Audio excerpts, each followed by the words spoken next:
नमस्कार प्रेक्षक हो. नुकताच चैत्र महिना सुरू झालेला आहे. त्याच वेळेस रामाचं नवरात्र झालं आहे. राम उत्सव आपण साजरा केला आहे. रामनवमी आपण साजरी केलेली आहे. आणि या महिन्यापासून मराठी महिन्यांमध्ये अनेक सण उत्सव आपण साजरे करायला सुरुवात करतो.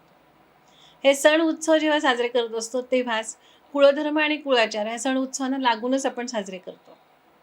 म्हणूनच आज एक आगळावेगळा विषय घेऊन आम्ही तुमच्याकडे आलेलो आहोत की कुळधर्म म्हणजे काय, कुळदेवता म्हणजे काय आणि ते कसे साजरे करायचे असतात, त्यातलं सायन्स, शास्त्र किंवा अध्यात्म काय सांगताय, या संदर्भामध्ये आपण ज्योतिर्विद वास्तुतज्ञ माननीय हेमंत शास्त्री काळे यांच्याकडनं अधिक माहिती घेणार आहोत. तत्पूर्वी तुम्हाला विनंती, आमचं चॅनेल लाईक करा, शेअर करा, सबस्क्राईब करा आणि हा एपिसोड शेवटपर्यंत पहा. कारण वर्षभरामध्ये जे कुळधर्म कुळाचार येत आहेत त्या संदर्भामध्ये अधिक माहिती आपल्याला या एपिसोडमधनं मिळणार आहे. नमस्कार गुरुजी. नमस्कार. आजचा आपला आगळावेगळा विषय आहे कुळधर्म कुळाचार. हो. आणि मग या कुळधर्म कुळाचाराच्या संदर्भामध्ये आपलं आध्यात्मिक शास्त्र काय सांगता आहे किंवा त्याच्याकडे बघण्याचा दृष्टिकोन कसा असला पाहिजे, या संदर्भामध्ये तुमचं मार्गदर्शन आम्हाला हवं आहे. आत्ताच नवीन वर्ष सुरू झाले आणि चैत्र महिन्याची सुरुवात किंवा चैत्र प्रतिपदेपासून आपल्याकडं बऱ्याच ठिकाणी देवीचं नवरात्र सुरू होतं. ते पण आत्ता झालेलं आहे. त्याबरोबर काही ठिकाणी ज्यांचं रामकुलदैवत आहे त्यांच्याकडं रामनवरात्र पण बसवलं जातं. काही ठिकाणी आता चैत्र महिन्यामध्ये काहींचं हनुमंत हे कुलदैवत आहे आणि हनुमंताचं सुद्धा बऱ्याच ठिकाणी उपासना केली जाते. अशा पद्धतीनं प्रत्येक महिन्यामध्ये आपल्याकडे वेगवेगळ्या सण वार उत्सव येतात आणि त्या निमित्ताने नित्य नैमित्तिक अशा प्रकारचे आपल्याकडे कुलधर्म कुळाचार बऱ्याच कुटुंबामध्ये चालू असतात. आणि त्या निमित्ताने आपण नेमकं कुल म्हणजे काय, कुलधर्म म्हणजे काय, ही सगळी जी काही याच्याबद्दलची काही माहिती आहे ते आपण याच्यामध्ये पुढं बघणार आहोत. मग आता कुळ म्हणजे काय? कुळ म्हणजे काय, मुळात कुळ ह्या शब्दाचा अर्थ कुल म्हणजे काय तर घराणं असा होतो. घराणं म्हणजे कुणाचं घराणं, तर आपल्याकडं जर सिस्टीम सगळी बघितली आपण तर ब्रह्मदेवाने सृष्टीची उत्पत्ती केली आणि त्यांनी सप्तऋषी निर्माण केले आणि सप्तऋषींच्या माध्यमातून वेगवेगळी कुलं किंवा घराणी तयार झाली किंवा त्यांना एक गोत्र आहे. काही ठिकाणी देवक दिलं जातं. असे प्रत्येक गोष्टी आहेत त्याच्यामध्ये. त्याच्यानंतर पुढं त्या ऋषींच्या पासून जी वेगवेगळी घराणी वाढली त्याला कुल किंवा घराणं म्हटलं जातं. आपल्याला प्रसिद्ध जे आहे ते रघुकुल म्हणतो आपण, म्हणजे रामाचं जे घराणं आहे किंवा कुळ आहे त्याला आपण रघुकुल म्हणतो. सूर्यदेवतेपासून ते सुरू झालेलं कुळ आहे किंवा घराणं आहे. तसंच चंद्रापासून सुरू झालेलं आहे त्याला सोमवंशीय म्हटलं जातं. त्या पद्धतीनं चंद्र, सूर्य किंवा अशी वेगवेगळी घराणी आहेत आणि त्या प्रत्येक घराण्याला एक कुलदेवता आहे. कुलदेवता म्हणजे काय आहे तर त्या कुळाचं रक्षण आणि वाढ करणारी ती देवता आहे. अशा पद्धतीनं प्रत्येक घराण्याला कुलदेवता, कुलदेवी या पद्धतीनं त्याचं स्वरूप आहे आणि तिथं वर्षानुवर्ष त्या कुलदेवतेची उपासना केली जाते त्या कुटुंबाकडून. हे त्याचं वैशिष्ट्य आहे. बरं, आता मग हे जे कुळ आहे या कुळाला अनुसरून पुढचा शब्द येतो तो कुळधर्म. मग धर्म म्हणजे काय? हो, प्रत्येक कुटुंबामध्ये सहज बोलताना सुद्धा असं म्हटलं जातं की आमचा कुलधर्म करायचा आहे, कुळाचार करायचा आहे. तर कुलधर्म करणं आणि कुलाचार म्हणजे कुलाचार करणं. तर कुलधर्म करतो आपण म्हणजे काय करतो तर कुलधर्मामध्ये आपले जी कोणती कुलदेवता आहे, कुलदेवी आहे, तिथं जी काही घराण्याने आपल्या पद्धत दिलेली असते की प्रत्येक वर्षी जा, 2 वर्षांनी जा, 3 वर्षांनी जा, 5 वर्षांनी जा, अशा वेगवेगळ्या प्रत्येक पद्धती आहेत आणि त्याप्रमाणे जाऊन जी आपल्या कुटुंबाची पद्धत असते, काय तिथं नैवेद्य, ओटी किंवा जी काही वेगवेगळी प्रत्येक कुटुंबाची पद्धत असते त्या पद्धतीने जाऊन आपण तिथं कुलधर्म करतो. देवीचं दर्शन घेतो, देवीचा आशीर्वाद आपण मागतो.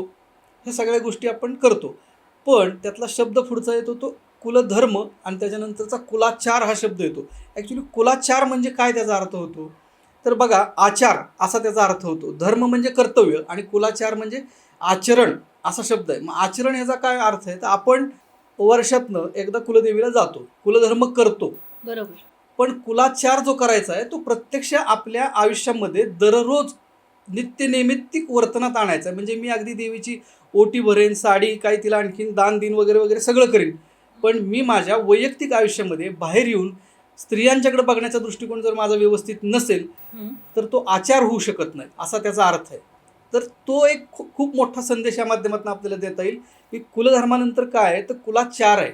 आणि ह्याचं खूप मोठं ज्वलंत उदाहरण म्हणजे आपल्या महाराष्ट्राचं कुलदैवत म्हणतो आपण ज्याला, छत्रपती शिवाजी महाराज त्यांना प्रत्यक्ष तुळजाभवानी प्रसन्न झाली, त्यांनी तलवार दिली, पण त्यांनी त्यांच्या आयुष्यामध्ये स्त्रियांचा खूप मोठा आदर केलेला आहे.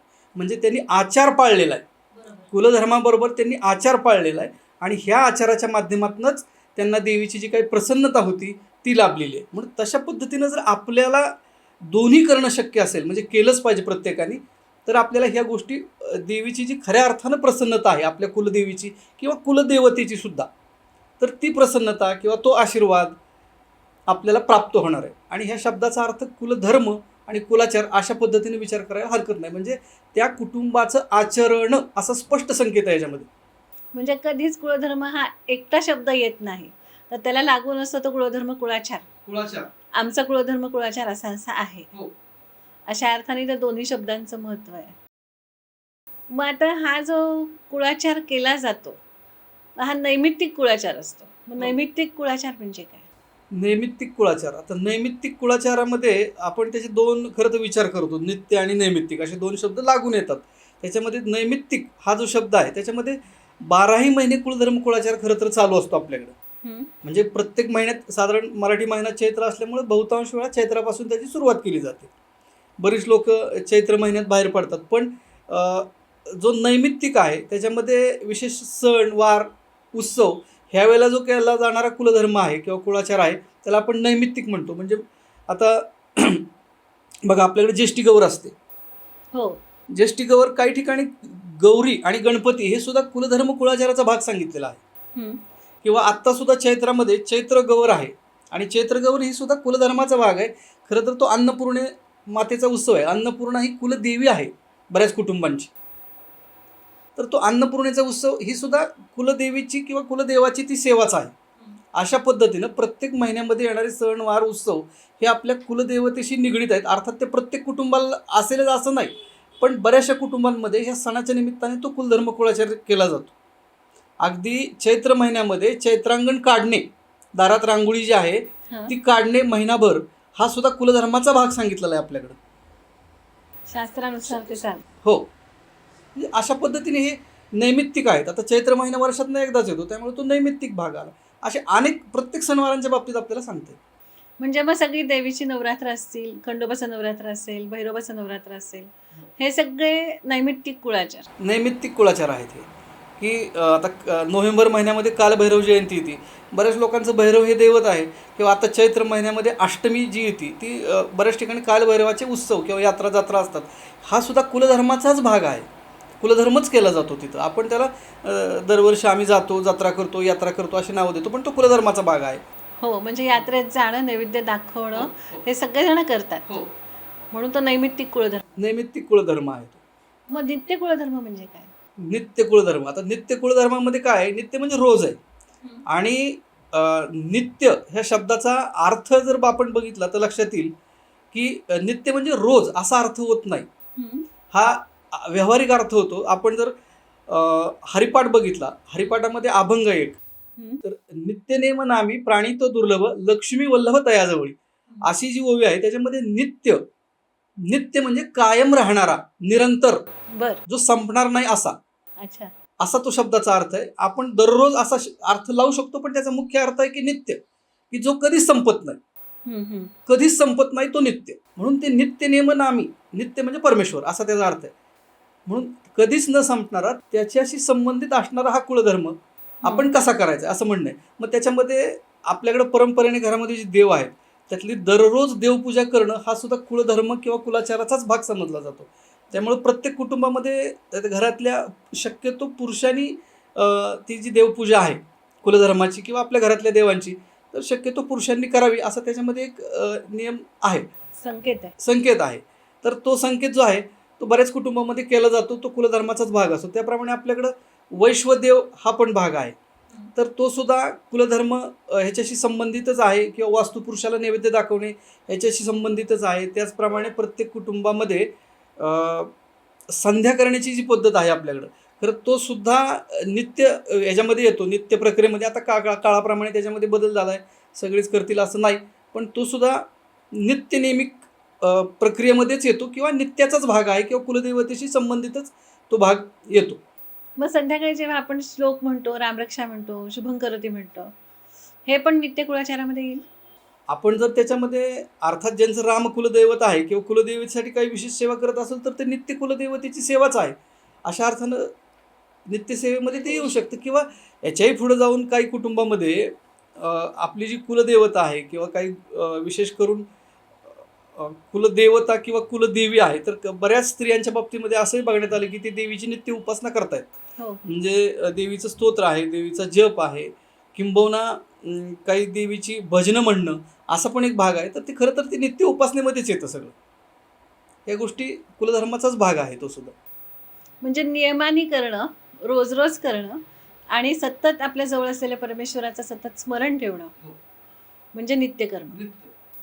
मग आता हा जे कुळधर्म कुळाचार आपण करत असतो तो नेहमी आपली कुलदेवता असते किंवा कुलदेवी असते. मग कुलदैवत किंवा कुलदेवी म्हणजे काय? कुलदैवत किंवा कुलदेवी असं दोन्ही पण आपण उच्चार करतो याच्यामध्ये. कुलदेवता किंवा कुलदेवी याच्यामध्ये कुळाचं रक्षण आणि वाढ करणारी देवता असं आपण त्याला म्हणू शकतो. म्हणजे प्रत्येक कुटुंबामध्ये जसे आपण आई वडील कुटुंब प्रमुख मानतो, तसं प्रत्येक कुळामध्ये ते कुटुंब प्रमुखाचंच काम कुलदेवता आणि कुलदेवी एक प्रकारे आशीर्वाद देण्याचं किंवा त्या कुळाला पुढे घेऊन जाण्याचं, त्याचं संरक्षण करण्याचं काम कुलदेवता आणि कुलदेवी करत असतात प्रत्येक कुटुंबामध्ये. म्हणजे प्रत्येक कुळाची एक आपली आपली देवी असते आणि आपलं आपलं देव असतं. म्हणजे प्रत्येक घरामध्ये प्रत्येक कुळामध्ये एक देवी आणि एक देवता असतेच. हे जे आतापर्यंत आपण चर्चा करतो कुळाचार कुळधर्म, मग हे कुळधर्म कुळाचाराचे महत्त्व काय आहे की त्याचे फायदे काय आहेत? कुळधर्म आणि कुळाचार याचं महत्त्व आणि फायदे अशा दोन्ही गोष्टी जर बघायच्या तर मुळात हा सगळा विषय समजून घेताना आपल्याला परत परत तेच गोष्टी येणार आहेत. पण तरीसुद्धा लक्षात घेतलं पाहिजे याच्यामध्ये की कुळधर्म म्हणजे काय, तर आपल्या कुळाचं रक्षण करणारी आणि कुळाची वाढ करणारी देवता आणि त्याची सेवा करणं असा त्याचा अर्थ होतो. ती कायमस्वरूपी करणं किंवा पिढ्यानं पिढ्या करणं असा पण त्याचा अर्थ होतो. आणि ते जर नाही केलं तर काय होईल असा एक प्रश्न आहे, किंवा काही कमी झालं तर.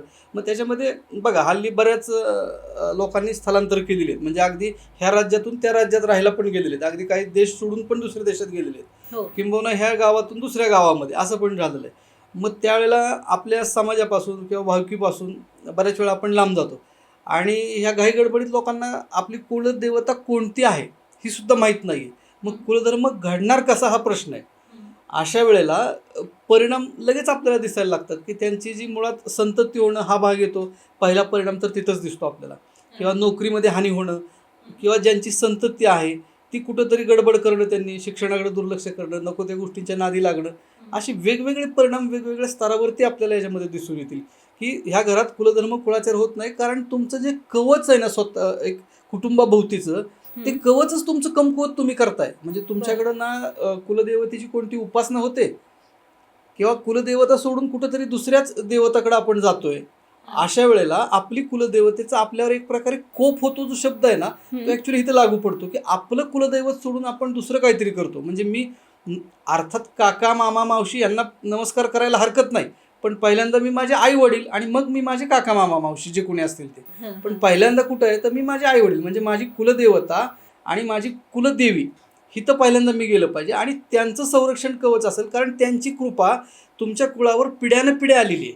आणि कुलदेवतेला पण असं वाटतं की ह्या कुळाने माझी कित्येक वर्ष सेवा केलेली आहे आणि हे कुळ वाढलं पाहिजे, हे कुळ निकोप पद्धतीचं जन्माला आलं पाहिजे, ह्यांच्या कुटुंबात चांगली माणसं जन्माला आली पाहिजेत, हे कुलदेवतेचा आशीर्वाद आहे. आणि तिथंच आपण दुर्लक्ष केलं तर मग हे पुढचे सगळे प्रश्न निर्माण व्हायला सुरुवात होते.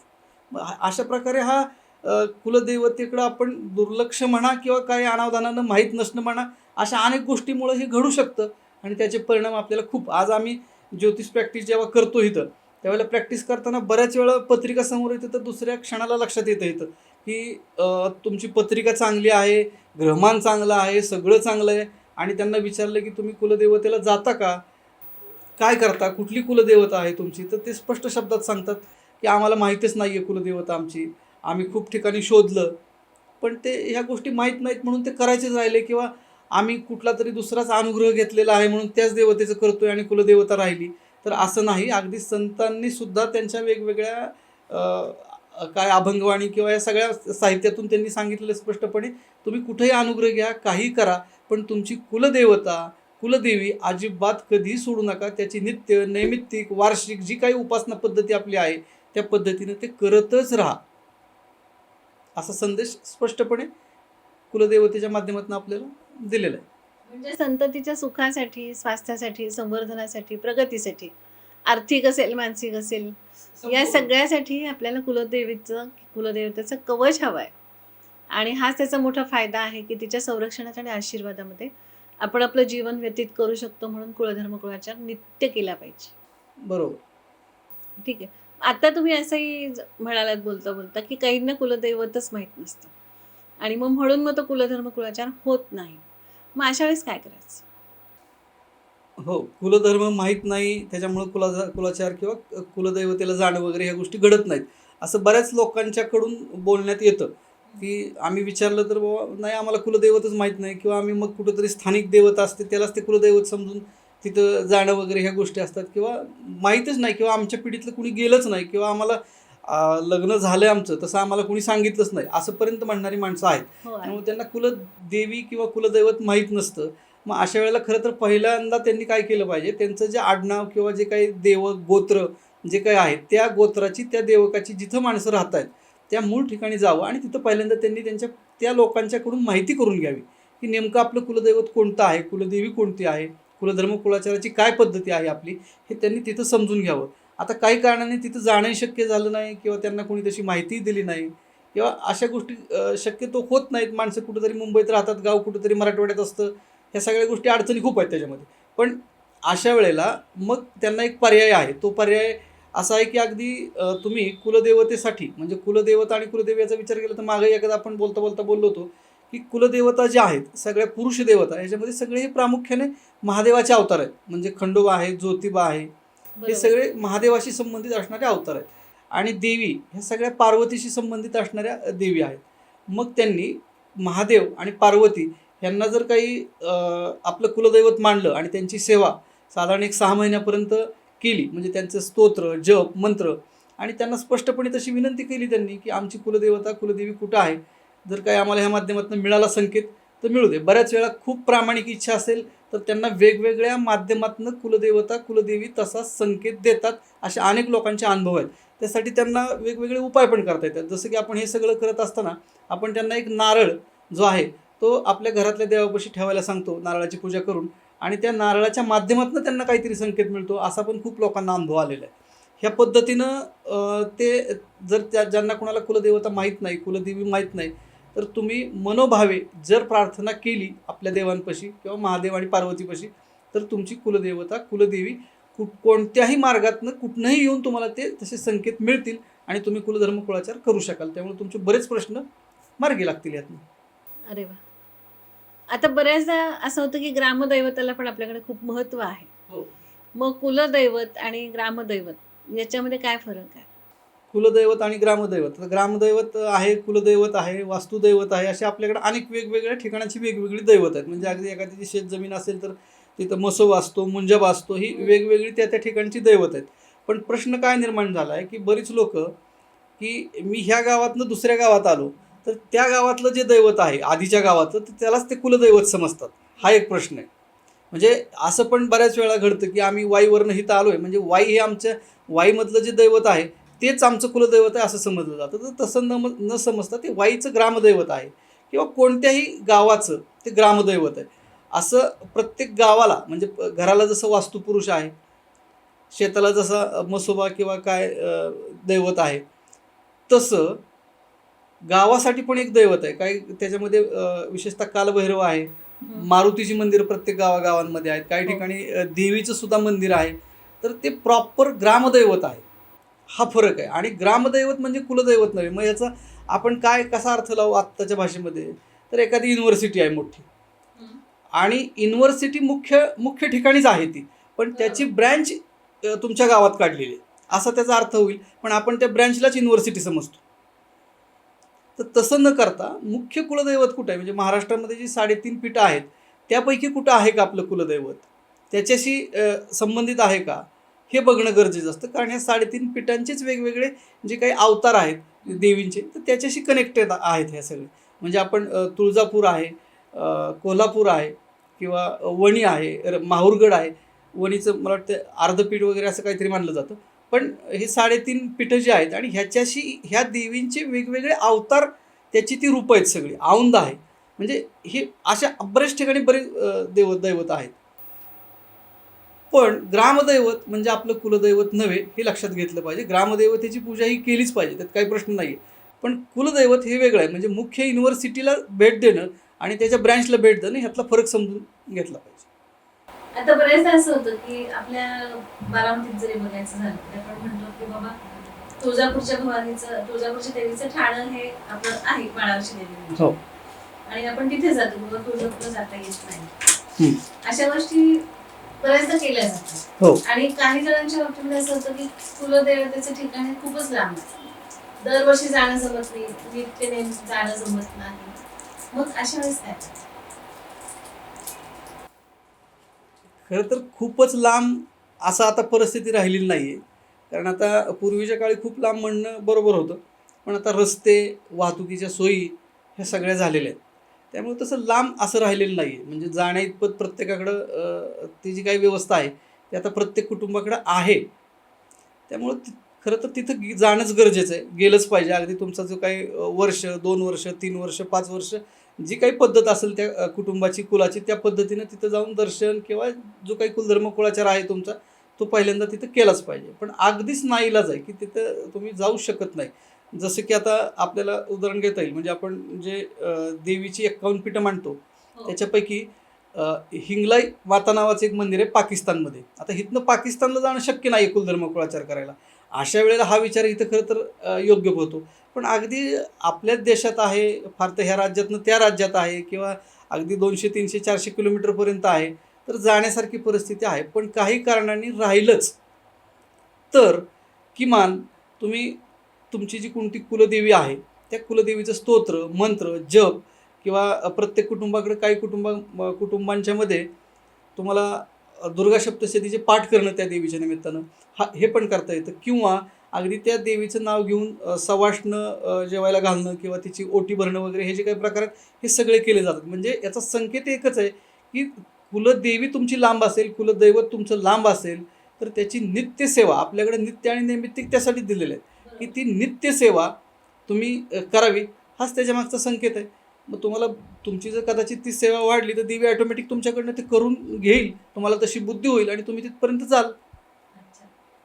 म्हणजे नैमित्तिक जाता येत नाही तर नित्यसेवा जास्त वाढवली पाहिजे, किंबहुना ती दुप्पट तिप्पट करणं गरजेचं आहे. आता बऱ्याचदा असं होतं की 2 भाऊ आहेत घरामध्ये, मग ह्या दोघांनी वेगवेगळे कुलधर्म कुळाचार करायचे का? आता प्रत्येक कुटुंबामध्ये 2, 3, 4 असे भाऊ आहेत आणि मग प्रत्येकाने वेगवेगळा कुलधर्म कुळाचार करायचा आहे का? एकत्र कुटुंब पद्धती आहे तोपर्यंत एकत्र करायला हरकत नाही. पण ज्यावेळेला प्रत्येकाचं स्वतंत्र कुटुंब होतं, त्या कुटुंबाचं घर, चूल सगळं स्वतंत्र होतं, त्यावेळेला वेगवेगळा कुलधर्म कुळाचार करायला हरकत नाही. कारण त्यात नुकसानीचं काही कारणच नाही. स्वतंत्र उपासना घडणार आहे. म्हणजे मोठ्या भावाने केलं म्हणून मी करणार नाही, हे काही प्रॉपर्टीची वाटणी नाही आहे.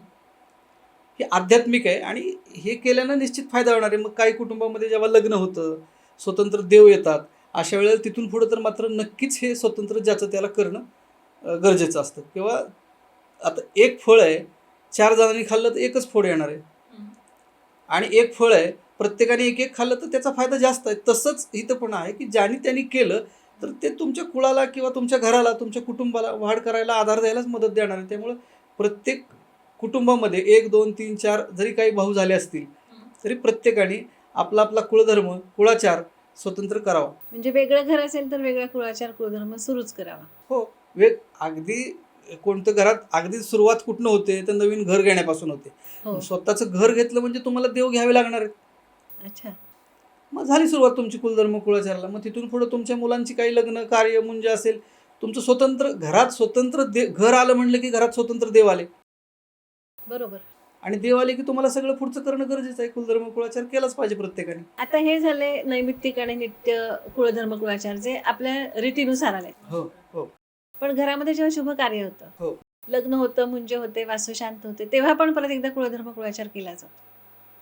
मग याचं महत्व काय आहे? कुलधर्म आणि कुळाचार याचं महत्व आता पहिल्यापासून आपण तेच शब्द ऐकत आलो, पण तरी सुद्धा उत्तर ते देणं क्रमप्राप्त आहे याच्यामध्ये. पण मुद्दा लक्षात घ्या की आपल्याकडे कोणतंही कार्य जेव्हा असतं, म्हणजे अगदी घरात एखादी शांतीपूजा, नवग्रह पूजा जरी करायची असेल तर पहिल्यांदा आपल्याकडे पुण्यवाचन केलं जातं. आणि पुण्यवाचनामध्ये पहिल्यांदा कुलदेवता, कुलदेवी, ग्रामदैवत ह्यांच्यासाठी जे 5 विडे ठेवलेले असतात त्यांना पहिल्यांदा आमंत्रण निमंत्रण दिलं जातं, त्यांचा आशीर्वाद घेतला जातो. म्हणजे सुरुवात ही आपली कुलदेवता आणि कुलदेवीपासूनच असते. हं. मग अगदी लग्न ठरलं तरी त्याचं रुखवत करायचं असेल तर त्याची सुरुवात गणपती आणि कुलदेवता, कुलदेवी याच्यापासूनच केली जाते. हं. त्याच्याही पुढं लग्नासारखा विधी आहे, वास्तुशांती आहे. म्हणजे आपण आयुष्यातल्या ह्या केव्हा तरी, म्हणजे एकदा घडणारी शक्यतो घटना असते, आपण असं गृहीत धरू. घर बरोबर. एकदाच होतं, लग्न एकदाच होतं, मुंजे एकदाच होते. हो. अशा गोष्टी सगळ्या एकदा एकदा होणार आहेत. आणि अशा वेळेला कुटुंबासाठी एक आधार आणि कुलदेवतेचं दुसरं महत्त्वाचं कार्य आहे. तर कुलदेवी आता पुढं तर आपण घेणारच आहोत ते, पण तरीसुद्धा एका वाक्यामध्ये सांगतो की कुलदेवतेच्या उपासनेमुळं किंवा कुलदेवतेच्या आशीर्वादामुळं आपल्या शरीरामध्ये असणारं जे मूलाधार चक्र आहे ते हं. खरं तर ते जागृत होतं. आणि त्याच्यामुळे आपल्याला ह्या सगळ्या ऐहिक गोष्टी आहेत. आपण घर घेतो म्हणजे ऐहिक प्रगती करतोय. बरोबर. आणि ह्या ऐहिक प्रगतीसाठी मूलाधार चक्र जर आपलं डेव्हलप झालं, म्हणजे झालं तर म्हणजे कुलदेवतेच्या उपासनेने होतं होतं. होतं आणि ते जर झालं तर त्या ऐहिक गोष्टींचा उपभोग घेण्यासाठी आपण सामर्थ्यशाली बनतो. अशा अर्थानं ह्या सगळ्या गोष्टींमध्ये कुलदेवता, कुलदेवी ह्यांचा आशीर्वाद किंवा ह्यांची पूजा, ह्यांची उपासना करणं क्रमप्राप्त आहे किंवा ते गरजेचंच आहे, केलंच पाहिजे. केलंच पाहिजे. जेव्हा आपण असं म्हणतो की नित्यकर्म करावीत, तर त्यासाठी कुलदेवतेचा फोटो, मूर्ती, टाक आपल्याकडे असले पाहिजेत. मग हे कसे असावेत? कुलदेवतेचा मूर्ती असावी का किंवा फोटो असावा किंवा टाक असावा का? खरं तर आपल्याकडं मुख्य जे सांगितलंय टाक असावेत का आणि ते कसे असावेत वगैरे, तर टाकांच्या बाबतीमध्ये आपण विचार केला तर प्रत्येक कुटुंबामध्ये कुलदेवतेचे 2 टाक, कुलदेवीचे 2 टाक आणि मूळ पुरुषाचा 1 टाक असे 5 टाक ठेवायची पद्धत आहे. पण वेगवेगळ्या कुटुंबामध्ये आणखीनही या व्यतिरिक्त काही पद्धती आहेत. शक्यतो याच्यामध्ये गेलेल्या पूर्वजांचा टाक ठेवला जात नाही, ही सगळ्यात महत्त्वाची गोष्ट यात लक्षात घेणं गरजेचं आहे. मूळ पुरुष हा जो टाक आहे तोच त्याला अनुसरूनच तो टाक आहे, बरं. असा त्याचा अर्थ आहे.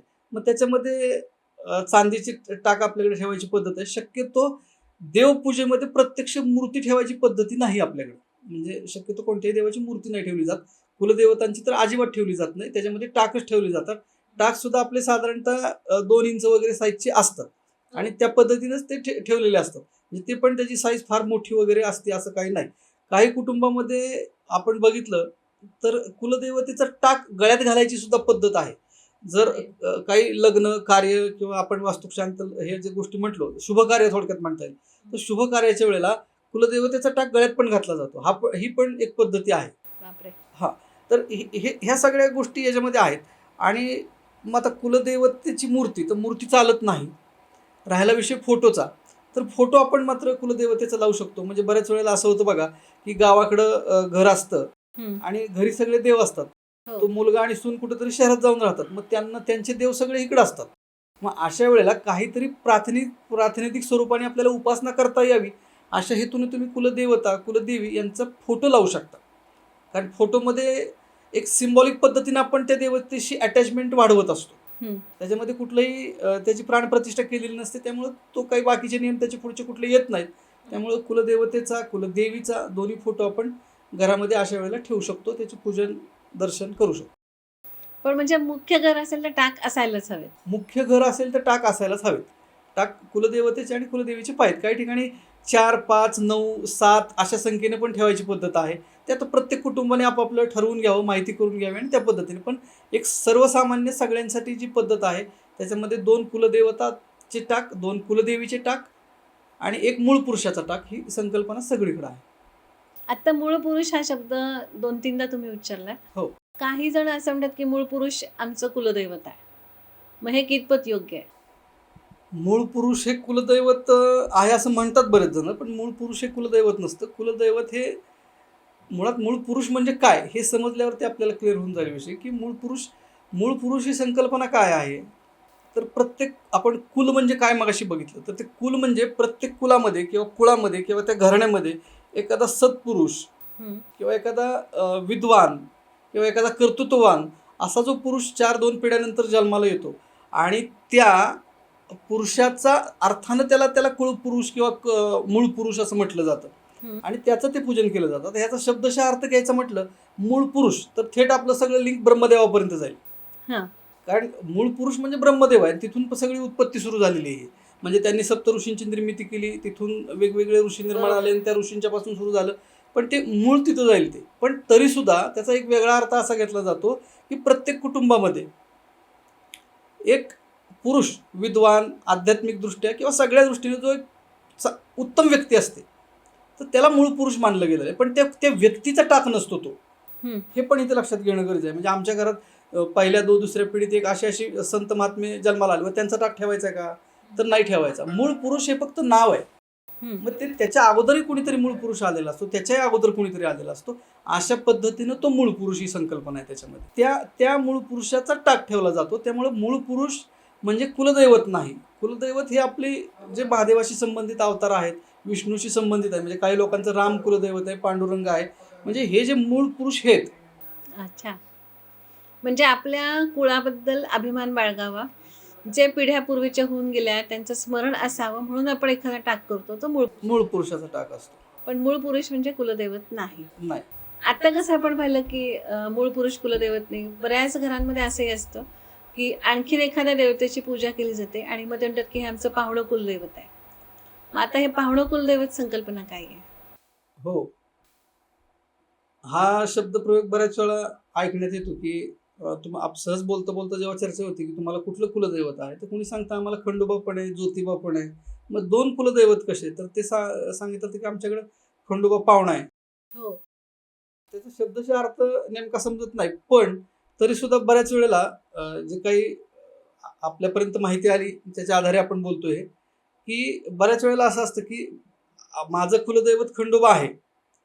पण मला असं वाटतंय किंवा अजून माझ्या कुणाचं नातेवाईकांचं वगैरे ज्योतिबा कुलदैवत आहे आणि मला असं वाटतंय की त्या देवतेची सुद्धा मी सेवा केली तर त्या ज्योतिबाची पण कृपा माझ्यावरती होईल. अशा अर्थानं मागच्या पिढीमध्ये जर कोणी दुसऱ्या देवतेची सेवा केली असेल तर त्यालाही त्यांनी कुलदैवत मानायला सुरुवात केलेली असते. अशा अर्थानं ते पाहुणा कुलदैवत वगैरे म्हणण्याची पद्धत आहे. बाकी त्याचा वेगळा कुठला अर्थ नाही. म्हणजे आणखीन एका जास्तीच्या देवतेचं आपल्या कुलदेवतेसारखं पूजन करणं आणि त्यांचे उपासना कुळाचार करणं. सगळं पाळणं, उपासना करणं, हा, असा त्याचा अर्थ आहे. असा त्याचा अर्थ. किंवा काही विशेष कारणासाठी पण घेतलं जातं की म्हणजे बऱ्याच कुटुंबामध्ये संततीचे प्रश्न आहेत, आरोग्याचे प्रश्न आहेत, विवाहाचे प्रश्न आहेत. असं एखादं जर काम झालं माझं, तर वाटतं मला की नाही मी ह्या देवतेला गेलो म्हणून माझं झालं, म्हणून मी ह्या देवतेला कुलदैवत मानतोय. अशा अर्थानं पण ते पाहुणं कुलदैवत वगैरे त्या पिढीपासून सुरू होतं. म्हणजे श्रद्धेने आपण केलेली पूजा म्हणजे पाहुणं कुलदैवत. असंही म्हणता येईल आपल्याला. हे जे कुलदेवता आहेत, या कुलदेवतेची नित्यसेवा कशी करावी?